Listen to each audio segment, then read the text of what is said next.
Welcome back to Legal Studies 160, Punishment, Culture, and Society. This is lecture 8, The Crisis of the Scaffold. Before I turn to that topic and, in a sense, try to pull together the strands of our study of the classic European execution ritual, which we're about to explore the disappearance of, let me just say a few things about upcoming assignments that will be on the minds of people in the classroom here, but not those listening necessarily on iTunes. The midterms will be March 1st. And it'll basically cover the material, obviously, up till then. We'll be tested on anything we haven't covered yet. But the goal for me is to basically complete the capital punishment portion of our study.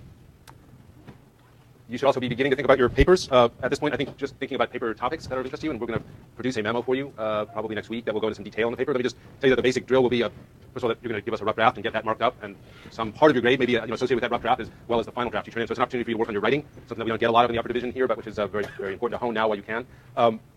As I said, I'll provide a lot more detail in the memo. But basically, you can pick out any kind of topic you want that's of interest to you in the history of finality, current issues in California, California history, the history that we've been studying, comparisons around the globe. You'll be asked to use some of the theoretical toolkits we've been studying, whether from psychology or economics, or the various social theorists that we've begun to study. We'll look at another one today. So I'll look for a lot more detail on that in the coming week. So I'm going to turn today to what I'm calling the crisis of the scaffold. We spent Tuesday's lecture trying to talk about how the scaffold worked. And I want to spend a little bit more time today also trying to understand how it worked. But I think we can already, and since we began studying Beccaria already a couple weeks ago, with when we looked at deterrence, we already know, in a sense, the end of this story, because by the middle of the 18th century, 1762 or so, when Beccaria publishes his famous text on crime and punishments, the basic critique of the execution ritual we've been studying is already in place. Representatives of the newly educated elite, like Beccaria, see clearly that the execution ritual is too grandiose in its aspirations for deterrence to really deter. It's such a severe punishment that it is erratically given out.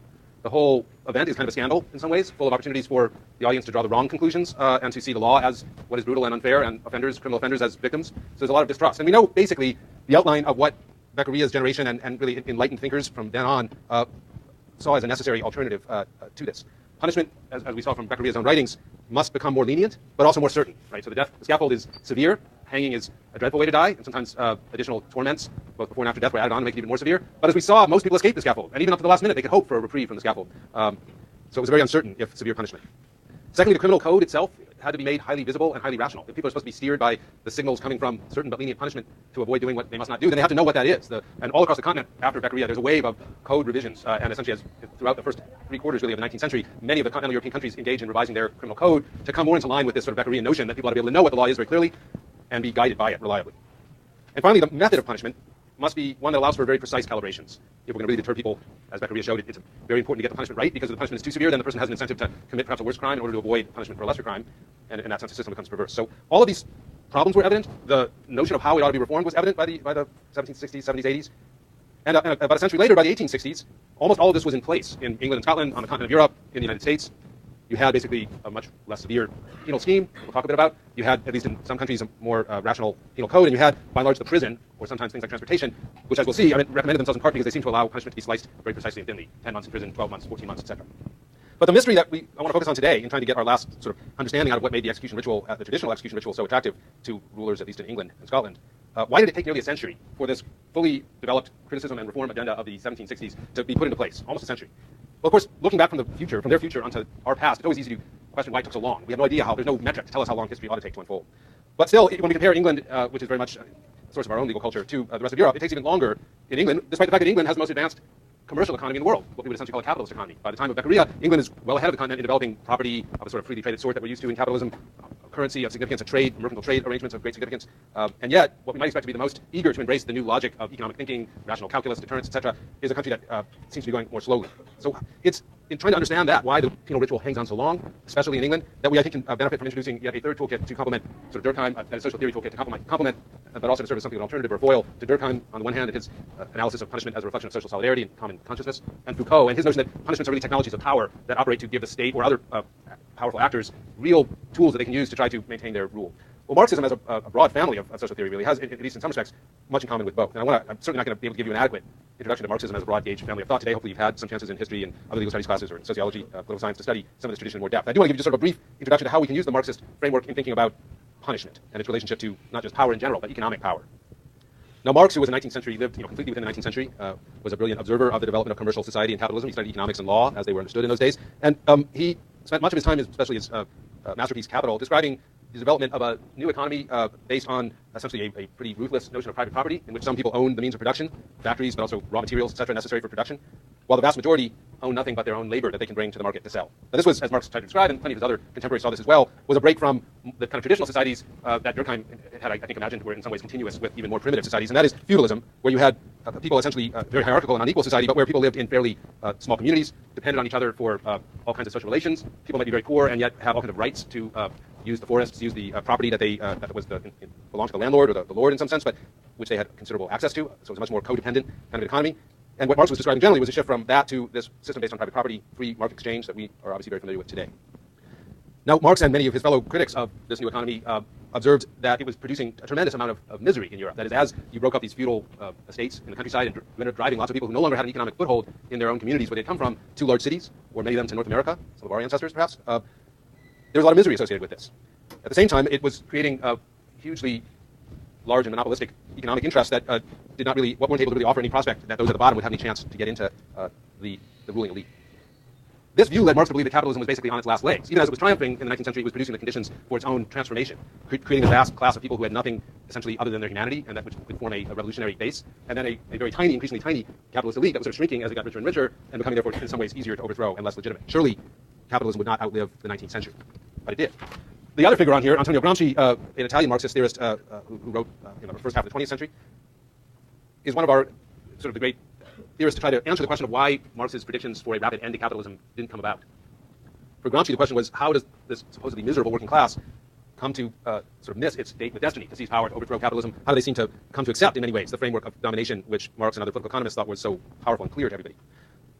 To understand this problem, Gramsci framed a concept that has become very productive and used by many different sort of branches of social science today, and that's the concept of hegemony. The idea that power isn't predominantly, at least in the political realm, expressed as a total domination of one person over another, like where you have somebody in chains and another person completely able to control them. But instead, in even the most unfair and perhaps unequal power relations, like master and slave, for instance, there's a huge amount of consent, in effect, that is manufactured, or forms of accommodation and co-optation that create a condition in which the folks at the bottom, even in very unequal situations, come to see themselves as having a stake in and some loyalty to a prevailing order that would otherwise seem terribly unfair. So this is the notion of hegemony, and just to give you a whirlwind tour of this, obviously when you're thinking about hegemony, you begin to move away from sort of focusing on just economic power and sort of an abstract notion of seizing state power, revolution, to trying to understand how the state is able to kind of keep society together despite what would seem to be the polarizing effects of economic class conflict. And it's here that you can imagine in some ways, a parallel consideration to what Durkheim was doing, thinking about the forms of common moral values and social cultural systems that draw people together in society, like religion, like education, and of course, for today's discussion, like the law. Right? So for especially Marxists after the first third of the 20th century, when capitalism had not disappeared, but in fact seemed to in many ways be re-energizing itself and expressing even more powerful forms like fascism in Italy. Gramsci ultimately died in a fascist prison in Italy. It was vitally important to understand how people came to accept class domination, and for this generation of Marxist law, indeed loomed as a very large and important subject. Now, as you can imagine, areas like property law and contract law, the law of master and servant, etc., would be very important. If we assume that capitalism partly depends on people's acceptance of a kind of moral account of their social relations through law, then property and contract law ought to be very important, and they are. But as Douglas Hay points out, I'm going to begin to shift over to telling you about the Warwick School of Historians from whom we draw the research I want to talk about today. For most working class people, property was not available. They didn't own real property. They may have owned possessions, but not subject to a lot of legal codification in the way real property, real estate is. And while many of them entered a work contract, in fact, those contracts were designed to be enforced only against them. And in fact, and it's a little known fact to most people about British criminal law and employment law in the 19th century, most British employment contracts in the 19th century essentially were criminalized. That is, if you violated your contract to work, you could be, and were often punished as a criminal, subject to criminal law, also the imprisonment and other forms of punishment. So it's criminal law in many ways that we ought to look to if we're going to understand how law plays a role in sustaining extreme forms of inequality in society. Now, E.P. Thompson, the great, now late historian, whose classic book is The Making of the English Working Class, which was pioneered in what is known as sort of history from the ground up, trying to tell the story of social change not from who's in the White House or who's on the throne, but in terms of how life is changing at the local level for ordinary people. He gets very interested in this role that criminal law plays in the 18th century, especially in helping to create essentially capitalist relations at the local level. And he becomes essentially the chair of social history at Warwick University, which is one of the new universities, the Red Bricks, I think they call them, that the British government began to build in the 1960s. And it's there that he draws a circle of very talented graduate students in history, two of whom I want to discuss today. Their work, and the book, which I recommended in the syllabus, Albion's Fatal Tree, is a sort of compilation of very lengthy chapters, some of which then grew into books by these graduate students sort of working with E.P. Thompson and Thompson himself. And he wrote a parallel book called Whigs and Hunters, also very much about this theme. So let me sort of take us into their story as an account, again, of how it is that this execution regime is able to hang on for so long in England and why it becomes so important. So let's talk about England in the 18th century, and roughly from the end of the 17th century, the 1680s, until the 1860s or 70s. And this is a period sometimes known as the Hanoverian rule period. If you know your English history, after some instability in the Stuart dynasty culminates in the Glorious Revolution of 1688, where the Stuarts are, at that point, were Catholic and therefore out of line with predominantly Protestant England, are sent packing for Spain or France, and a German Protestant family, the Duchy of Hanover, are essentially brought over to rule England. You may be familiar with this character, George III, whose territories included, I don't know if it included California California. But a big chunk of the United States until 1779 or so. He was the third of these Hanoverian kings to rule. And this is a period that I think has interested historians because it is the period where capitalism really takes shape in England. And it creates conditions that we might expect to be extremely insecure. You have a ruling class that makes up about 3% of England's population at this point. We're talking about the great lords who essentially own most of the landed property in England and similar lords in Scotland. Some of the great merchants that have begun to develop. But a very tiny percentage of the population is, in this period is experiencing an enormous increase in their wealth, basically by developing a near absolutist form of private property. And if you ever read some of Blackstone's commentaries on the law of property, you'll get a flavor of this. And this is a pretty new concept in the 18th century. It's not that property is brand new, but property had always been seen as essentially entailed and sort of tied up with all kinds of obligations. You might own it in a certain sense, but that didn't mean you could just throw everyone who was living on it off it and sell it to somebody else or turn it into sheep fodder. You had some obligations. So that began to disappear. Property became an extremely absolute form of power for those that had it, with almost no rights for those who could only rent it. And this resulted in, just as Marx would have observed more broadly in Europe, tremendous immiseration. I've symbolized here with an image of the Highland clearances, again, because of Scotland's only part of the story, but it very much suffers from a significant form of this. If any of you are of Scottish heritage and your ancestors came to either Canada or the United States, it was probably during this period, because literally thousands of indigenous populations from the Highlands who lived in essentially feudal relations with these large landed property owners found themselves in a very short period essentially driven off the land, which was given over to a much more commercially viable form of sheep farming.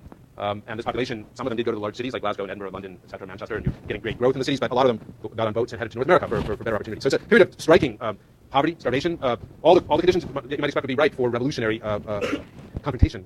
And indeed, there's no doubt that the 3% of the population that essentially benefited from this transformation of English and Scottish economic relations was very worried about just that kind of rebellion. Well, the traditional tool of ruling classes in Europe for dealing with a potentially rebellious peasantry was essentially a powerful central administration through the monarch, administered with a strong hand of both police that were largely a form of royal, kind of a quasi-military arm of the king's army that was used to control the domestic population. The French especially had police under the Bourbon dynasty, going back to the 16th century. They already had police force.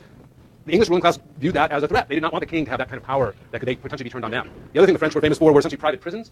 If you were a wayward son of a French aristocrat, say studying at the university in Lyon and spending too much time in the wine bars and prostitution sites, your parents might go to the king for a lettre de cachet, which is essentially a warrant for your arrest. You would be taken to a private prison where you'd be sort of like one of these upper-class boot camps they now have for drug treatment, I suppose, in some ways, where you'd be kept to prevent you from embarrassing the family. The main point is that the English ruling class didn't want to use those tools, partly because they were afraid to be turned on them, partly because they had a strong ideology that they were sort of free aristocrats and they didn't want to be subservient to the king.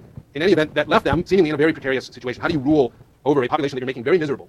Partly by tearing up all the, in effect, social contracts that you once had with them in the name of private property and making money, and then not expect them to come at you with pitchforks and swords and knives. And that is the question that the Warwick School wanted to understand in looking especially at the role of criminal law. And they were drawn to Gramsci's notion of ideology and hegemony, and like many, were struck by the very prescient, in a sense, and powerful poetic images given to us by William Blake, whose poem London, which is published in 1792 and set very much in the midst of this period, captures this image of mind-forged manacles that hold people in place or keep their obedience. A more poetic term for sure than ideology, but a very strikingly similar idea in any respect. So how did the English ruling class propose to rule over an increasingly miserable and destabilized population, and without a large bureaucratic police force or a set of royal private prisons? Well, they essentially had 5 things I'm going to talk about, some of which we've already touched on, but I'm going to elaborate a little bit more on. They, instead of having a nice, transparent criminal code, they had an almost certainly deliberately obscure criminal code that was just loaded with capital statutes. By the time George III sat on the throne, there was something like 300 capital crimes in England, and it was growing all the time, because every time a new corporation would be chartered, and many of them were coming into being in this sort of early stage of capitalism, they would not only get various kinds of charters setting up their corporate rights from the state, from Parliament, they would also often get criminal provisions that would, for instance, make it a capital crime to steal cloth from their factory. Now, in practice, these didn't necessarily add much to the already quite bloody laws that England had on its books thanks to the Tudor and Stuart kings, but it showed that Parliament viewed the capital penal code as one of its chief ways to sort of try to serve its elite constituents, as well as to try to address the potential threat posed by this miserable working class. So they had a bloody code full of very threatening laws, which could send you to the scaffold for relatively minor events. They had a system that, again, was totally different than continental Europe, and that is private prosecution, which meant essentially that nobody got prosecuted for a crime unless the victim chose to bring them to court and have the resources to bring them to court. And as you can imagine, that meant that it was almost exclusively a system for rich, or at least middling people. Of course, there were some poor people that also went to court to claim that their property had been stolen, etc. And in later years, especially, they would often be supported by essentially funds that were pooled by wealthier landholders in order to support that effort. But in many ways, private prosecution guaranteed that it would be a very unequal class system. Most of English criminal law was administered by folks called justices of the peace. Despite their very prestigious sounding name, they actually didn't have any legal training or particularly experience in either criminal law or law generally. They were essentially the landlord. They were whoever the